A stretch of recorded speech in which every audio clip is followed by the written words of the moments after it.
It's no secret that Mike Vrabel is clearly reconstructing the roster. He's bringing a lot of young guys, bringing in some former players of his from Tennessee, but he's also kind of pushing out some of the older guys. Now, I'm not saying it's a bad move, but it's kind of clear that he is trying to go a little bit younger, kind of wants to get rid of all the Super Bowl core members back when they played with Brady and Belichick.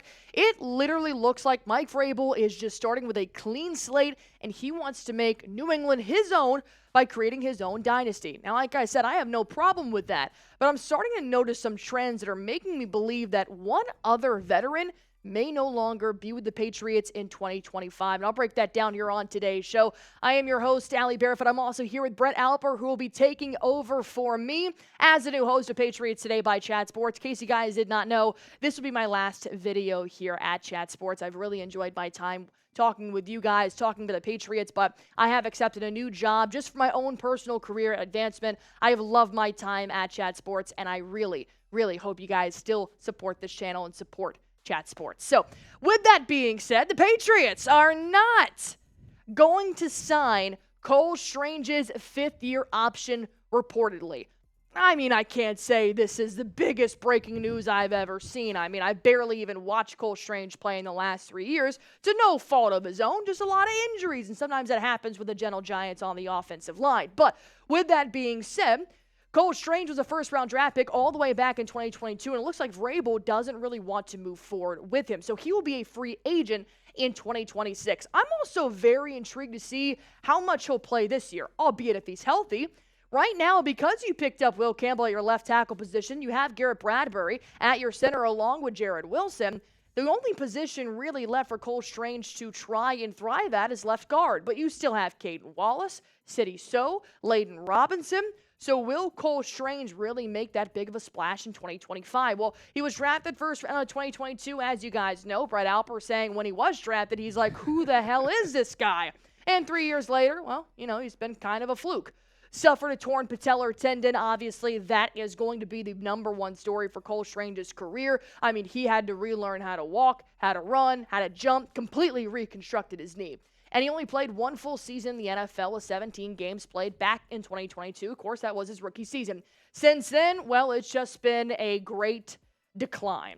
17 games played, fantastic, thinking, you know what? Now I see why Belichick took him round one.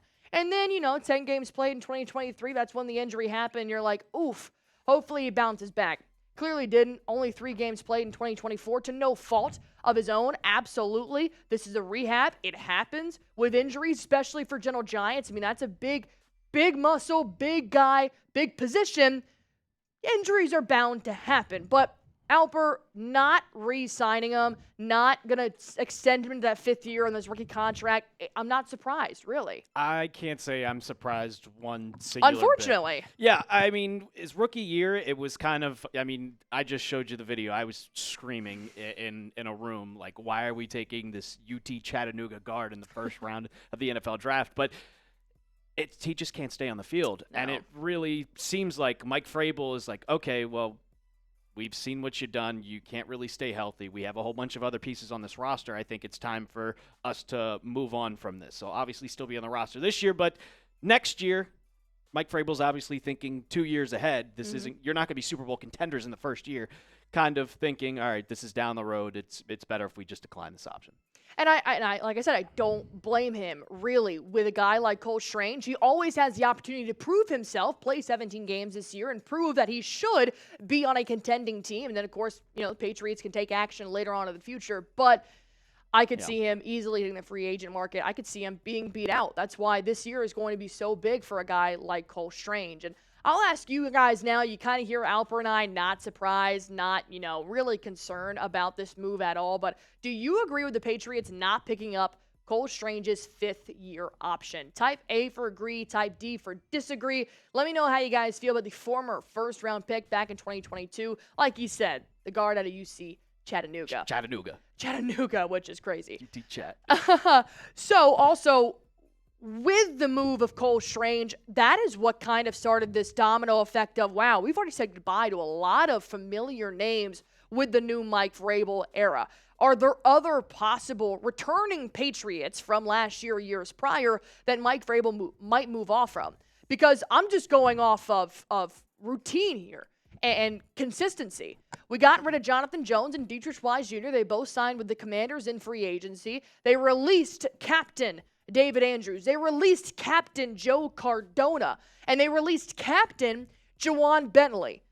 And the number one factor here is these were all members of the core in the Super Bowl, especially guys like Andrews and Cardona, Juwan Bentley as well, Dietrich Wise Jr. So there really is very few, if not any, ties left to Tom Brady, Bill Belichick, and that dynasty. So like I said in the beginning of the video, this isn't necessarily bad. Mike Vrabel is just kind of creating his own destiny in New England, but it's also a little bit alarming and a little bit heartbreaking to see these guys so quickly pushed out, if you will, of the system that is here. Even Devon Godshaw requested a trade. They allowed him to request a trade, seek a trade. So the number one thought that comes to my head here is that I don't think Cole Strange and Joe Cardona, I don't think this is the last of them. I actually don't think Kendrick Bourne is safe because he's the other veteran presence in my mind that is productive, to say the least. Somewhat. Right. But it's not like a flashy, we need him, you have to have him kind of guy. And I think Kendrick Bourne might be gone. I also think Kendrick Bourne might be gone. I thought Kendrick Bourne was going to be gone even That's if fair. they kept Gerard Mayo. He, from 2023 to 2024, just seemed like he wasn't productive. At some point, I was questioning, why isn't he on the field at some points of the season? It doesn't feel like him and Drake May were kind of connecting at all. And you also brought in a ton of wide receivers. You signed Stephon thankfully. Diggs, and you drafted Kyle Williams.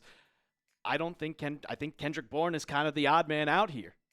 The way that I'm kind of thinking of this is that if they're looking at Cole Strange and they're not seeing a future with Cole Strange because of the injuries he's had in the past and because he hasn't been able to really fulfill his needs on the field, that's where I think they're heading with Kendrick Bourne. Obviously, he suffered an injury in 2023, came back in 2024, but it just wasn't the same player in my opinion. I mean, this is a guy that almost hit 1,000 yards before he did get injured. And then when you watch him this year, he's your fourth highest receiver out of 12 games played. As you can see here, only 300 yards, 38 targets, 28 receptions, 1 touchdown. I mean, this just doesn't seem as productive of a season that he probably needed. And once again, our offense was shit. So this is not on Kendrick Bourne for going, 3 and 15, whatever our final record was.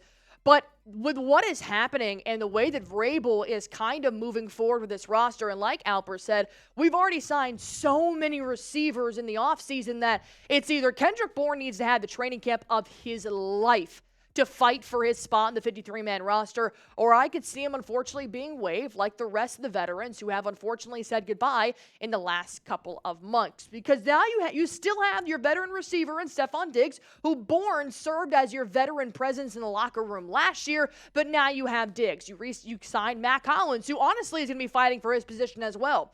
Other than that, you've got a rookie Kyle Williams. You've got 2 second-year players in Polk and Baker. Booty, who may also be in the chopping block. I don't think he should be, but he could be. And then, of course, Pop Douglas. I just don't know if Bourne really has that mold anymore to fit in this room. And the way that I see it is that for every veteran that the Patriots are signing, Alper, it seems like Vrabel's adding 2 or 3 younger guys. It feels like he's trying to do exactly what Dan Quinn and the Washington Commanders did and just literally rebuild from the ground up, to where my dad, a lifelong Commanders fan, will look at the roster and be like, who the hell are these guys?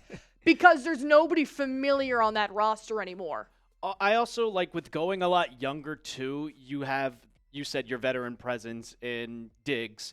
I kind of want to see what Jalen Polk has, because obviously it was awful the first year.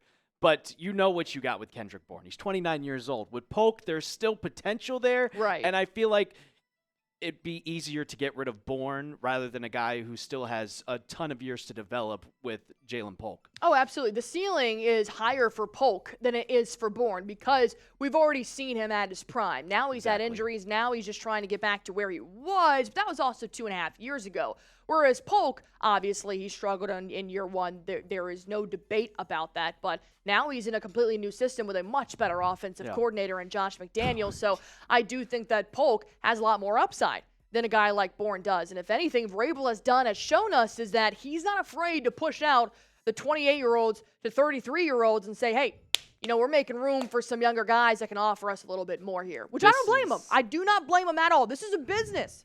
But the good news is if you guys want to rock jerseys still in Gillette Stadium later this year, well, there are new players every single day. Just kidding. Like every season for the Patriots that you guys can rep. Will Campbell is the latest, hottest New England Patriot on the roster. I want you guys to be able to rep the Gentle Giant and get his jersey. No, he will not be wearing number 1. They do this for all rookies. When Campbell declares his number, they will send you the real Will Campbell jersey, and you guys get it right here at chatsports.com/Will Campbell. If you guys can't remember that, like myself, I will put it in the comment section down below. Click that link. It'll take you right there.